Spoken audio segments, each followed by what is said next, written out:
Good morning, everyone. So today we're gonna talk and discuss about physical self. So what is physical self?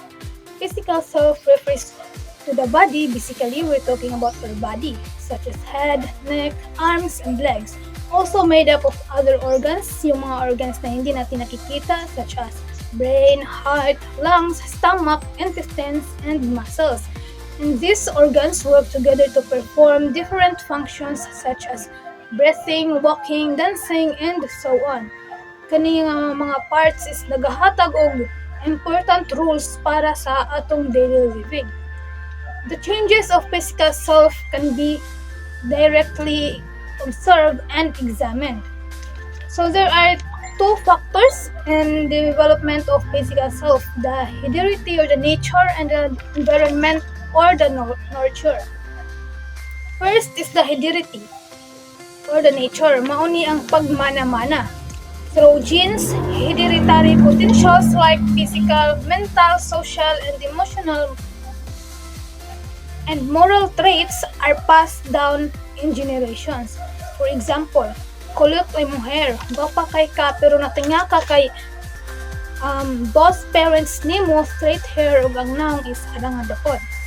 Padung nakamangutana og sa imong parents kung ampon ra ba ka or nakita ra ba ka sa kasada sa dihang accidentally nahug nimo ang photo album. Pagtanaw nimo sa photo album is nakita nimo nga ang picture sa imong lola nga grabe ka curl of hair and pwedeng paha. Motong nakaingon ka og nakasantok ka sa hunahuna nga sa lola din na kuha ang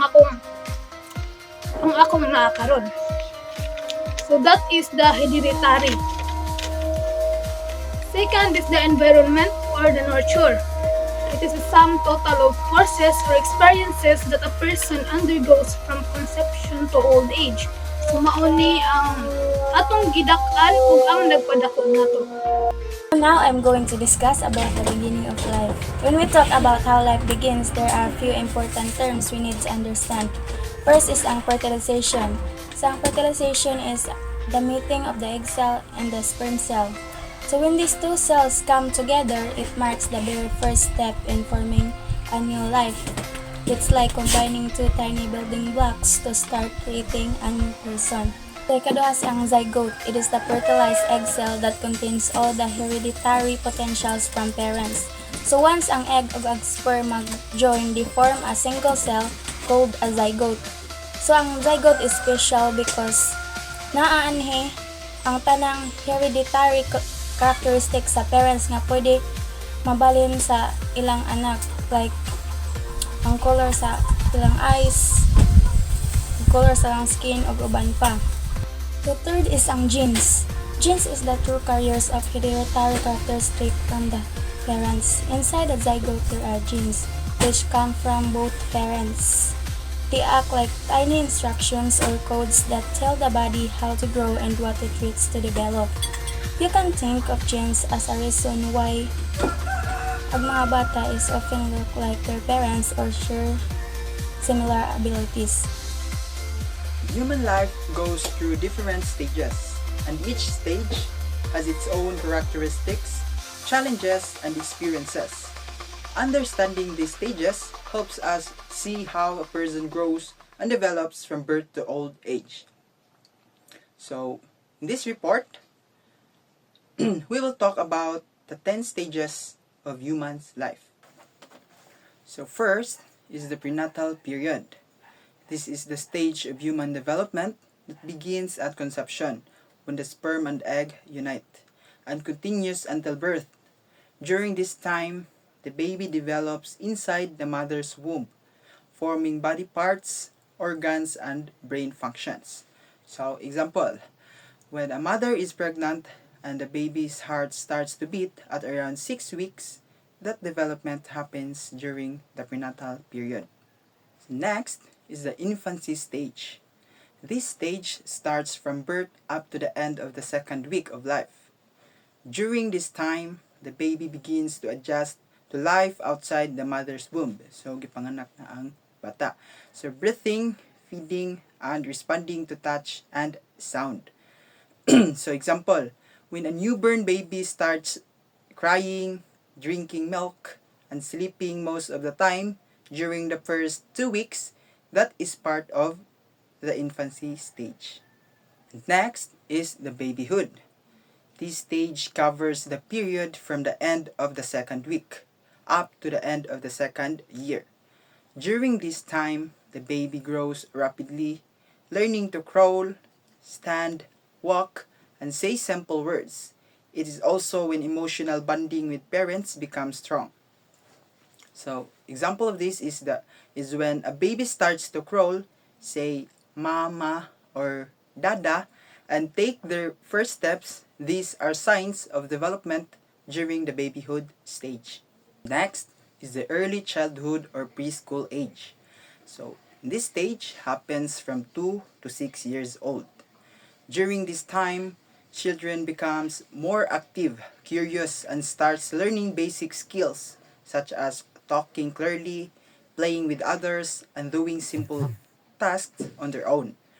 So, when a child learns to count, draw, play with friends, and attend preschool, these are part of the early childhood or preschool stage. Next is the late childhood or elementary age. This stage happens from 6 to 10 or 12 years old. During this period, children starts school, develop social skills, gain independence, and learn basic academic subjects like reading, writing, and math. So when a child goes to elementary school, makes friends, plays sports, and learns to read and write well, these are signs of growth during the late childhood or elementary stage. Puberty or pre-adolescence. So in this stage occurs from around 12 to 13 or 14 years old.